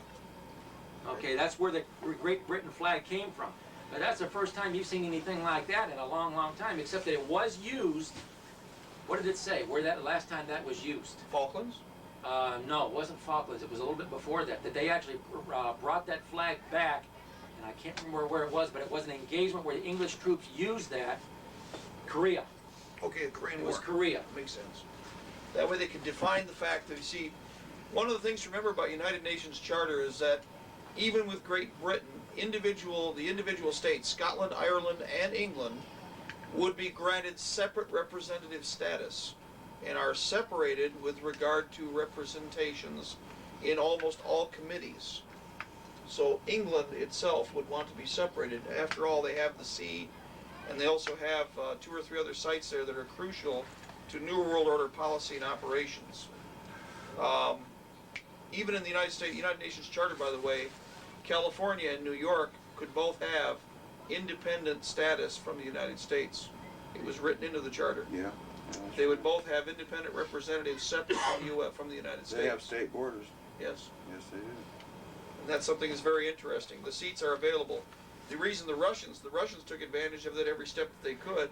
That's why Latvia, Estonia, Lithuania, Azerbaijan, Georgia, all of them have seats in the United Nations. Well, Roosevelt gave them like 3 votes, Russia. Right, but it wasn't Roosevelt actually did that. That was Roosevelt was actually dead by then. Was it Truman? Truman. Okay. But it wasn't Truman. It was directly involved. Averell Harriman. Oh, okay. Averell Harriman. And by the way, an interesting and bizarre note. Don't ask me why they did it. Averell Harriman's daughter, who's now 71 years old, who had affairs with virtually every one of what they used to call, well, her father was one of the wise men, one of the 4 or 5, depending on how you count them, who ruled through the CFR inside our government. They were the men behind the president, so to speak, never having a party, being affiliated with the Council on Foreign Relations and other agencies. There's an excellent college text that was done. It's about 1,260 pages. It is worth reading because it's an insider book. However, from the wise men, Averell Harriman's daughter, who is now the ambassador to France, they did a piece in Time magazine. It was 3 full pages. It was a who's who of who she'd been going to bed with. That's all it was, really. It went from step to step how she'd had an affair with the Rothschilds. She has 4 last names. All of them you would recognize immediately, including Churchill. Did they mention Rothschilds in Time magazine? Oh yes, they mentioned the whole group, right down, the whole progression. It's approximately 3 months ago. There's a copy of it in one of the many boxes laying around here right now. Okay. Those will all be sorted out, by the way. All of this information pool is being transferred over to another site. It's going to be sorted, it's going to be filed, it's going to be copied. When you want a packet, you ask for it, we generate it. You can have as much, you can have all we have. The idea behind this is we need to get this garbage out. The reason is, if it's burned here, it won't make any difference. Also, to me, it doesn't make any difference anyway. I know what the situation is, but if we need data, if people want to write reports or write up letters, we have the background information and the media documentation. The interesting thing about this, 2 days ago, out of the blue, there's this quip about the ambassador to France showed up at, I think, in Chicago at the airport. O'Hare. Gets out of the plane, goes through the terminal, and goes out to meet the limousine, steps in the car, excuse me, and the driver goes, "Oh, excuse me, ma'am, this limousine is for the ambassador." And she made the comment, "Oh, ha, ha, ha, I am the ambassador." It wasn't news. It wasn't even a funny quip. But they made a point of mentioning her entire name, who she was, where she was going. Now, Chicago is to become the new economic capital, even though it already is for all practical purposes. By the time we're done, I believe that the CFR will completely reestablish themselves in Chicago. I believe most of what we're seeing now with regard to New York is an illusion. It is irrelevant. What do you mean by the CFR? Council on Foreign Relations. The Council on Foreign Relations presently has almost 100% of the administration. In fact, in fact, there is a document here. I think we've got some extras. It's a complete listing of CFR representatives. Does anybody have it? I'll find it here, and we're going to take a break. I have last year's copy and this year's copy. Okay, well, what's interesting is this. There are names on there you would not suspect. Some of them make a great deal of sense. Ms. Shalala, for instance, is far more powerful than most people seem to understand. Not only is she a CFR member, but she had direct trilateral commission activity. Donna Shalala. She's both CFR and TC, and I think we can pretty well assume that, although it's not listed here. Systematically, when they've been in both mechanisms, they have always been a Bilderberger. Always. Without exception. And so I think, as we already know, Bill Clinton is a Bilderberger, by the way. A card-holding party member. That means he is a representative of a foreign power without a doubt. Also, what is his original family name? Well, yes, that's on one side. By his mother, he's a Rockefeller, which means he's a distaff relative by royalty designation, with the way pecking order in royalty stands. However, his father's real name, his biological father, was Blythe. They are a direct family descendant, House of Windsor, House of Habsburg. Habsburg. Yes, they're tied into both. And Blythe is his original name. Clinton is his adopted name. They say the Queen is only there and she rules England. The Prime Minister has to come and tell her what's going on every day. Yeah, right. So that she rules England. She's just a figurehead. Oh, Yeah, no, I believe that. And I'm a Chinese jet pilot. What did Rothschild say? It doesn't matter who. You don't think she rules England? I think she absolutely rules more than England. Yes, indeed. Mark, She's one of the richest people in the world. What Rothschild said in his book. One thing. That doesn't matter who's in charge of the country. Let me control the money. I control the country. One thing that I wanted to mention about Bill Clinton, he is a Blythe, but Detroit News did a presidential list, beginning with George Washington up to the president, and it listed all the birthplaces and of all the presidents. And when it got down to Bill Clinton, it had an N/A, so it wasn't applicable. Not applicable. Right. Isn't he also a boner? Isn't he a boner too? No, that was Georgie Bush. He's not a Yale guy? No. Oh, okay. I thought he was a Yale No, guy. he's a Rhodes Scholar. Rhodes Scholar. Carol Quigley was his professor. Thank you. Who has the book here? You know who Rhodes? Tragedy You know who the Rhodes? It's in the car. Eric took it out. Okay. Tragedy and Hope was originally written by Carol Quigley. Carol Quigley was one of Bill Clinton's mentors. Mr. Quigley alluded directly to the concept of the conspiracy theory and stated that it's not that he didn't believe that it existed, in fact, just the reverse. He believed that they should bring it out to the open and directly talk about it rather than operate the way that they were. Mr. Quigley, I will remind you, as I said again, is Bill Clinton's mentor. Before he passed away, he had actually been one of his instructors. The Rhodes Scholarship, its mission, as originally explained, was to bring back to England those possessions which originally had been under the British Empire. Backed by diamonds. Yes, backed by diamonds. And so the purpose of the Rhodes Scholarships was to bring in specific minds from many different countries, fabricate their credentials as needed, which is not all that complicated. Remember, your grades in college are discretionary. At the illusion of the teacher or the instructor or your professor, that determines, Hail Mary, what you get in the way of whatever marks. So it's all, of course, arbitrary enforcement. If you are told that you have a pet puppy coming down the tubes, trust me, you take care of the pet puppies. And that's exactly what happened with this character. Now, was he being groomed? Yes. Is he necessarily the key player? Well, I'd worry a lot about Mr. Gore. Mr. Gore is the, well, let's say, what would be best? I won't call him a Heinrich Himmler because he's more aggressive. Himmler was certainly aggressive, but Has not. the devil in his eyes. Yes, he does. The eyes. Humanist to the core. Heinrich Heydrich.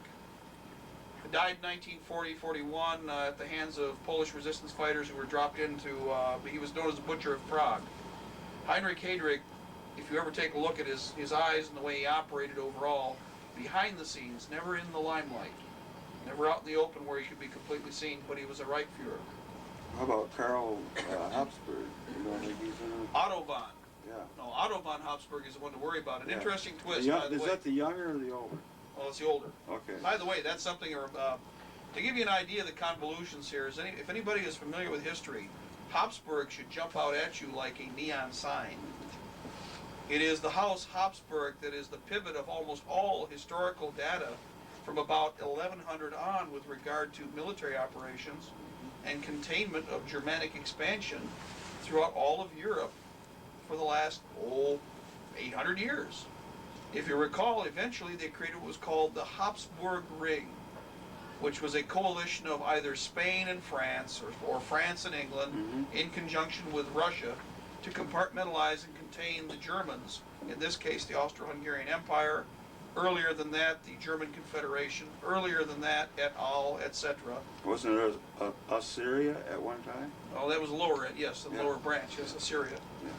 Different nations participated, but in reality, it is obvious who finally came out on top of the turd pile, so to speak, because what we have here is Otto von Habsburg is now the Speaker of the House of the EEC, which is the single most powerful position in the EEC.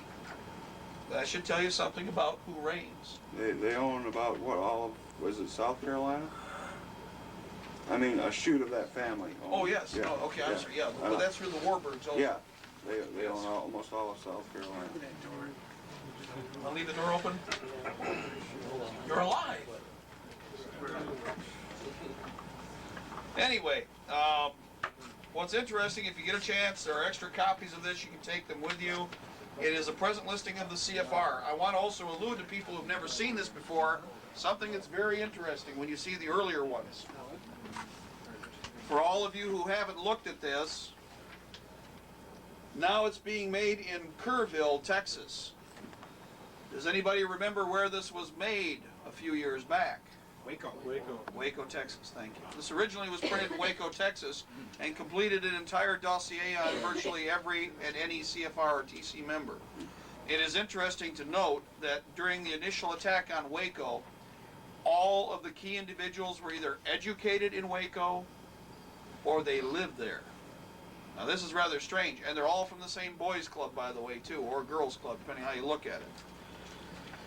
The documents involved include a few key names which I had been curious about, which are now confirmed. Colin Powell was definitely a CFR member. We had suspected but did not have particular data. Also, as it will be expected here, almost all of the major banks, every one of their key people are, of course, CFR. One interesting thing is to look at the media, if you get a chance. The reason I say this is I laugh when some people say, well, I change channels to find out what's really going on. Can I ask you a question? Who is that, the head of the Joint Chiefs now? Who is that guy? Where did he come from? Where did he come from, by the way? Shashka Kalbili. Yeah, well, originally he's worked with NATO, and unfortunately comes from the Eastern Bloc. He's not a West Point guy, is he? Oh, no. Dick Cheney was a member. No, what's interesting is this. He at 14 left with his parents from Eastern Europe during the occupation. Many people who left Germany and the East were not necessarily quote-unquote Nazis and fled Germany because they were Nazis. They may have also fled because they were good card-holding party members. Yeah. Because there were just as many there before, during, and after the occupation as there were Nazis involved in both sides. So you must remember that the deep implantations, or the deep implants that are involved, or sleepers as we call them, I wouldn't even call this a sleeper, in fact cultivating. If you're cultivating individuals for these mergers or key operations against the United States, why is it far-fetched? We've spent more ludicrous time, or I should say more money on ludicrous projects that had absolutely nothing to do with reality than this. So and it would not be that complicated for them to generate the technology. So who are they wanting to people. replace the Navy guy with now? The guy that the Navy... I think some of them won't be replaced. Thank you for reminding me of that. Another point here. Huh? The tail hook scandal? Oh, it won't have anything. That's irrelevant. They were getting him out of the way because of the homosexual issue, yes. It had nothing to do with the heterosexual action. It's the fact that they need to bring the homosexuals in to disrupt the rest of the military mechanism. The first 5 issues that came out of the Clinton administration, 4 out of the 5 succeeded. The only one that did not was the homosexual issue. One. Hey, John. Oh, thank you. Down. That's the contract for your Friday, next Friday. Oh, okay, good. Better read it though. I haven't even opened it yet. Okay. See what the hell the deal is. an interesting point. The restructuring of the military is going to take place, and the homosexuals will probably be in place in less than a year and a half, 2 years. If they switch over the government, switch over the military, it won't make any difference anyway. May I remind you that almost all of the NATO states have one form or another already eliminated the homosexual issue. I thought dispersing our The forces would, military troops. but that's one of many. They don't go with any single plan. Remember that, multi-tiered. Everything, I think I gotta stress this again. You're not dealing with a monolithic, or I won't say monolithic, or a one-dimensional creature here. There are many plans within plans, circles within circles. They have vast resources. They are going to take advantage of a situation where they must have insurance policies. Now, the homosexual issue was just one to disrupt the military and eventually liquidate many of those key people who were in higher positions. They did not succeed. We were able to rally the troops, so to speak, forgive me for the pun. And what we succeeded in doing was generating enough strength to contain the situation. However, while we were busy fighting that, need I remind you of something that did go through and went through and has not been challenged at all? The fetal tissue research bill was successful and is in place. You won't see any more movies like you saw the last time with all little baby parts that we were showing people who are in this one video, because there's now profit to be made in the corpses of those infants. It's no longer a situation where they, whoops. And cut them up. Oh. The federal budget and the cities, a review of the President's budget for fiscal year 1989 and 1990. Okay. This is the one I called you on. You said to get the hell out of the house, remember? Yes, duplicate as many as we could. Duplicate criminal justice. Okay, this is something we just got purely by accident, but this is tied into a lot of the other documents that we usually acquire. This one was eliminated by one of the libraries. Make sure we get it on tape here because we want this generated as quickly as we can. Any more light? What is it? It's good. Hold on. It's good as You good? Okay. Federal budget and the cities, a review of the President's budget for fiscal year 1989, October 1, 1988 to September 30th, 1989. Dated February of 1988. If anybody is familiar with guns, drugs, guns, drugs, and when the program came out back in 88, or actually 89, we have to first of all insert here the basic formula of thesis, antithesis, synthesis. You have to create the problem, demonstrate the problem, and then try to implement what was an unacceptable action that otherwise would not have taken place had they not created the problem. This has to do with criminal justice. It also has to do with the management of our youth problem. How many years have I been saying now about the fact that the street gangs would not have taken place had it not been for the fact they let them happen?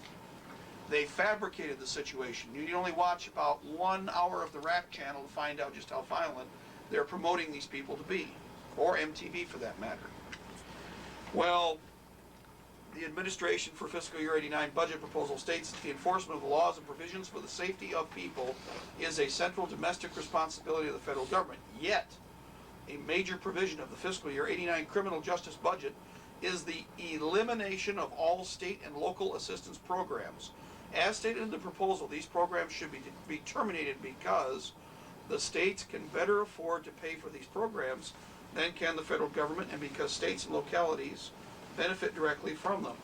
These philosophical underpinnings are the basis for the administration's proposals, which include a 4.5% overall budget increase for federal law enforcement activities, including increase in FBI and DEA authorities, and a $1.4 billion request to finance 10 new federal prisons, as well as the elimination of 6 programs which currently provide financial assistance to state and local governments' criminal justice systems. The programs slated for elimination are anti-drug abuse, state and local assistance, juvenile justice, crime control, regional information sharing, and Mariel Cuban program, which was on its last leg anyway. Now what you need to do is create the problem. so you promote the gang issue. With your synthesis, with the boob tube and cable, you pump in to the lame brains what it is you want them to do. End product, street violence. Eventual mission, just after this was promoted, PL 100-690 was generated, which is the answer to their antithesis program. They created the problem, demonstrated the problem, and this is what created it. And then they followed through with PL 100-690, and also into the latest crime bill, or the Omnibus Crime Package, which is the other half of the wall coming together. The rest of the pieces in place, they will have a complete and intact police state to use at their discretion on whoever they wish to. And that's what this is all about. This was a throwaway document. This was to be done away with. The nice thing is this. Somebody found it intact. Well, actually, it was, how did you get it, John? You just I bought it at Hillsborough College rummage sale when I bought Okay. it. What a pile now. This has budgetary figures, numbers, etc. Mark, what'd you say? Even humans make mistakes? Even humans make mistakes. Yeah, Or even inhumans make mistakes. What's real interesting is you didn't even get into the, this is the one you told me to take off when I told you I started reading the exact quotes Yep. from it. He said basically to pack up, get copies made, and leave right now, because I'd had this at my house for probably I bought it in August, didn't know what was in it, my wife was going to throw it away, and I said, don't throw anything away until I read it. It's a good thing he did. Okay, I gotta show you. Okay, now you didn't go far enough here. You see with your criminal justice system, the next page, after you read what you read, here's where you were stopped, right? Oh, okay. Okay, now look at the next page. Abrams tanks, remember when I told you the stuff Right. was itemized? Okay. Here's where they start. The President's budget also calls for the procurement of the following: 545 M1 Abrams tanks, 72 AH-64 Apache attack helicopters, 72 Black Hawk utility helicopters, 10 Navy deployable battle force ships, 16 tactical air wings, 24 land-based squadrons, 25 fully equipped active Air Force wings, 36 F-16 multi-mission fighters, and 1,500 advanced medium-range air-to-air missiles. These were to supply and support and assist in the overall operations discussed earlier in part of PL 100-690. So these are support mechanisms, and it itemizes the technology that is to be deployed through such events as the MJTF. Oh, it lists the MJTF. The Multi-jurisdictional consent task lists force. everything in there. They're Oh, it all does? under. Yes, it does. Now, the MJTF police are not a combat military How force. soon can we get copies of this? This is right now, do we have any extras?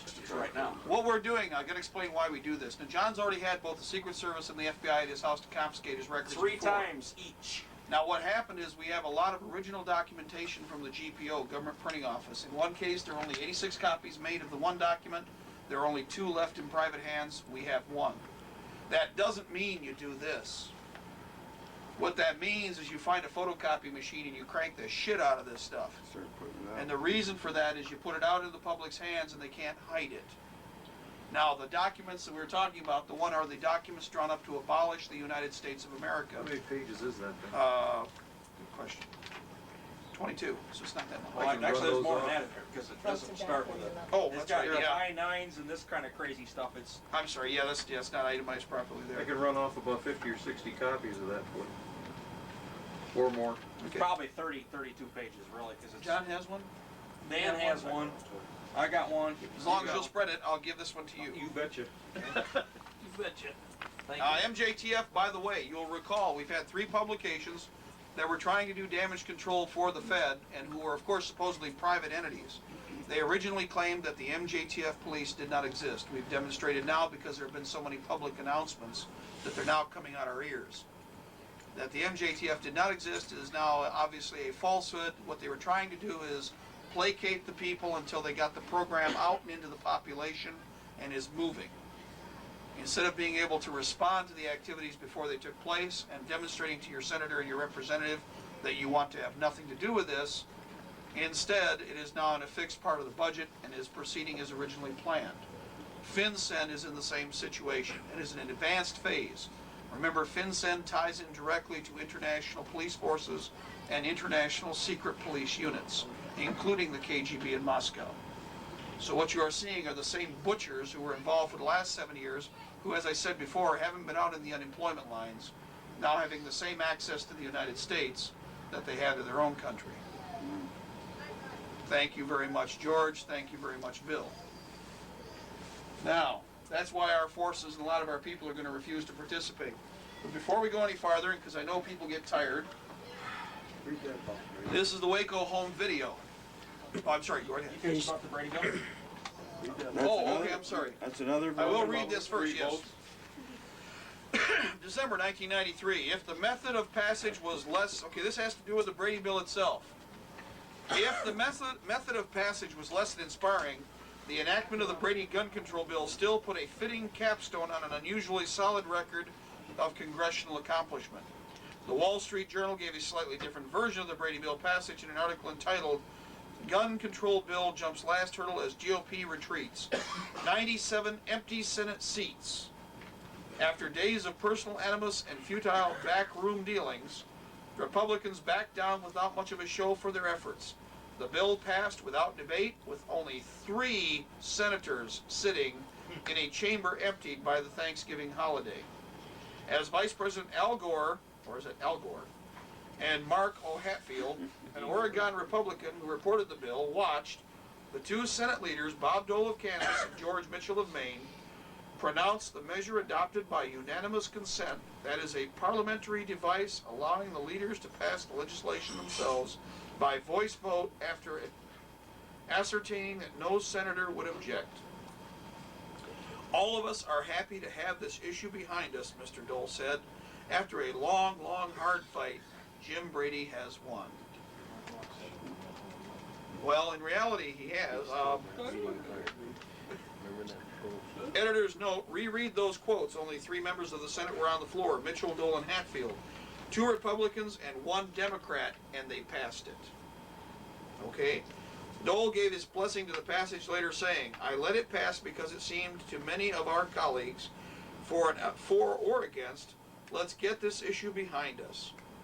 As USA Today said, sometime Wednesday, Senate Minority Leader Bob Dole finally got religion. He finally consented to the Brady Bill. So 3 senators, with 97 missing, plus Vice President Al Gore, passed a bill which was dead for this year and may not have passed in the upcoming election year either.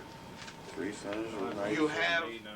If you have an agenda, it is irrelevant as to whether or not it might pass.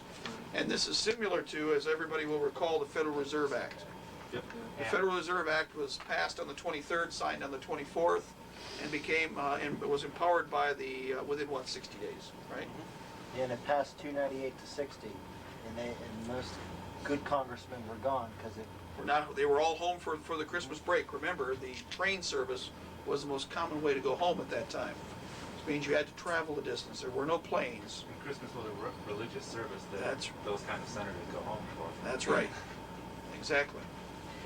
So, in lieu of that, and understanding that the same night the crime bill did pass, the crime bill is finished. It is history. There is no real issue involved. I will remind you, again, oh yes, Bob. Mark, I talked with Jackie Petru last week from the Council on Domestic Relations, and I couldn't believe the things that I was hearing from her. She said, first of all, she was starting to bash me about the way we meaning our group here, you specifically, are getting prepared as far as the ammo and weapons are concerned. It's best to be slaughtered rather than fight. I understand that. Right. Oh, by the way, she says the crime bill has not passed. Yes, the crime bill has I passed. says no. You must not. You must not be you must not know what you're talking about because it passed on the same day that the NAFTA and the Brady bill passed. Senate And Bill 8. She says. Because that's the crime bill we're talking about. Yeah, it's all done. It went through the House and She the says, Senate. well, it's not a done deal because the House and the Senate have. That's what everybody's saying. Everybody's saying the because same thing. The actual language has to agree. Right, and they've already stated publicly that they're going to take the worst readings, in other words, the most excessive readings of both, and that's the only reason it's taking time. And even then, it has already passed. I will remind everybody of this. Let's go back, since I apparently, and we have to do this with not all of you, I'm not worried about you, but let me remind you something. They said they were going to raise the taxes. You were all in favor of the taxes, weren't you? Nobody's raising their hand. They passed the exact tax they told you they were going to pass. When we got to the NAFTA issue, oh, it was a close race. Oh, it's real tight, it's neck and neck. As soon as it was voted, 40 votes over. It wasn't even close. Now the Brady Bill came along and everybody said, oh, I'll never see that in my lifetime. What happened? Every time that they have done something, they have told you in advance what they are going to do, when they're going to do it, and they did it. Why should there be any mystery or illusion to this? Bottom line, that's not, the only thing that bothers me is, again, I'm just the messenger here, guys, with this one. They have done what they have done. It is finished. The only thing they're worried about is that they've hit with one foot, and the other one is about to drop. And even as the first one hit, the only thing that they made a mistake on is this. Pass me that. Is that in the last 4 weeks, more so than in any other time in history, probably in the last 6 weeks, I'll give us the benefit of the doubt here. In the last 6 weeks, more weapons like this and heavier, bigger, nastier weapons that can reach farther out, more of them have passed into the hands of the American people than at any time in our history with regards to armament. And the enemy now knows it. So what they had to do is restructure their thought because, like I said, they expected riot. I'm not going out in the street with a rock. And I'm sure as shit not going to rail, scream, or panic when the time comes. We are thinking people. And I am not going to lay down my life for the fun of it. If I'm going to have to fight, I'm going to make sure that I make whoever it is that's created this situation pay dearly. Come on. That's right. If there are 10 million, let's go back to basic math again. We have to keep reminding everybody. I am not stupid. There are 70 million firearms owners by either Handgun Control Incorporated or the NRA statistics. They are the same creature. There is no difference between either side. One is the friendly opposition of the other. They are the illusion to create the fabrication or the smoke of contention that does not exist. It's like two divorce attorneys. That's right. There we go. They're both in the same house, so it doesn't make any difference. The idea is that we're supposed to have our little knockdown, drag-out cat fight. When we're done, we're supposed to concede to the enemy and let them have their way. That's the only reason they've created the situation. But the reality is this. Both sides agree there's 70 million firearms owners minimum in the country. I think there's a bit more than that. Well, I'm saying I'm going to go with conservative numbers. Never exaggerate. 6 out of 7 firearms owners will surrender their weapons in a heartbeat. Period. They will buckle over, they will hand them over, they will let them walk to their house and eat their lunch. Period. That's a realism. That's not fiction. And you all have to think that way too. But the good part is this. Good old, straightforward mathematics. If 6 out of 7 surrender their arms, we have 10 million good, confident warriors. And I pity whoever the fool is that thinks he's going to stand in front of them. That's a good sized army. No military force can project 10 million men anywhere on the planet. And the difference is this. Take a look at this. That is a standard, conventional military arm. It is supposed to be. It is not supposed to be a hunting rifle. It can be, which is acceptable. I don't care what it is as long as it puts a bullet down range. But the point is this. We have millions of them. I don't care about the ones that get turned in. They're not relevant either. They are like dust. It is as if you are walking amongst ghosts. They are irrelevant. Let them surrender. Who cares? I am sure that when the time comes after we win, which I think is most entertaining, many people will, shall we say, become sunshine patriots. As Samuel Adams said, it is very easy to become a patriot when victory is assured. It is another thing to commit your family, your life, your future to this issue. There might be one in Yeah, that it's okay. That's okay. Oops. But as I said, those are all through the nation, and they're not even necessarily the best. They're a good gun, like the weapon that he's holding right there, the US M1 and M1A. Give me 500 yards of dead space, and I'll show you 500 dead soldiers given the opportunity and enough time. It's that simple. If I can see it, I can hit it. And the American rifleman has always been the scourge of the battlefield. We don't need a lot. We just need to have enough to win, and that doesn't take that much. You talking about the NRA? American No, I'm Riflemen? talking about us. Okay, I thought you were talking about... U.S. riflemen, American Okay. riflemen, us, I got U.S. and women. There's some women out there I don't want to stand down range in front of at all either. Don't worry about it, ladies. I know you can shoot. I just prefer to protect our female population because we are not dogs or a pack of wolves. It is our objective to see that we maintain a civilized nature, if at all possible. That's what you're there for, is to temper us beasts when the time comes. Remember that. And we'll do it gladly. Okay? That's right. We have to have it. Everybody has a reason. Everybody has a purpose. That does not mean, however, that you cringe in the house and wait to be overrun. Unlike other countries, we as a group are more than capable of protecting ourselves, and everybody will have to participate. Somebody asked me that question before today. What do we do about rioters and looters? Well, what would you do about rioters and looters? Shoot them. Thank you. What's wrong with that question? Anybody got another one? Phone number. Bottom line, yeah, phone number. Oh, I'm sorry. Do we have the phone number for the office? Okay. Is that the one you're going to put up? This is the one we're going to put up as the call-in. If you identify, I'll lay down the criteria. If you identify what is obviously an unusual situation, if you see black uniforms, if you see United Nations symbols, if you see mechanized or air mobile columns, air mobile being helicopter, use our intelligence collection system, the original notations as described, who, what, where, when, what were they doing, what were you doing, so we can get an overview. Get to the nearest payphone and call this number, 313 332 1974. Okay? Now, there is a second number. We'll get that for you as soon as we can. But for the time being, in this way we can collect and then disseminate information concerning movements and activities. We have affixed at least 2 positive locations where units are garrisoned in the Detroit area. I will remind you that approximately 3 weeks ago, Mr. Benson was on television announcing that offensives would take place inside the United States, that they would be acting in 10 specific counties. Wayne County was listed as the second of the target states, of the target counties, with regard to the nation. The counties are not side by side. They are spread all over the country. This falls in line with their concept of gradualism. They started out with individual homes, then you go to multiple homes, then you go to neighborhoods. Now we're doing groups of neighborhoods. The next step is city, or in fact an entire county. If you do not believe that this can be done, then you had best refer to the Randy Weaver siege, in which 2 whole counties in the upper part of Idaho were laid under martial law.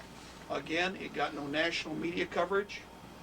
It was given no publicity as far as what activities actually took place, but it was well documented on shortwave.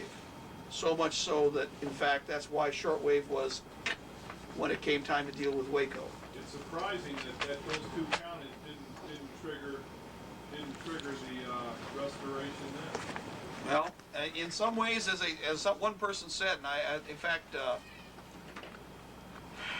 it's been said by one of the survivors of the Waco siege, and a person that we heard talk, or a person that alluded this to us, that on the one hand, they would wish that it had not had happened, or better still, that the American people might have responded to that situation.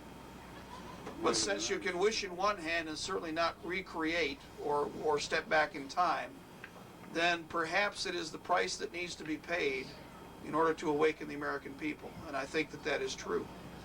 That we've now had our Lexington.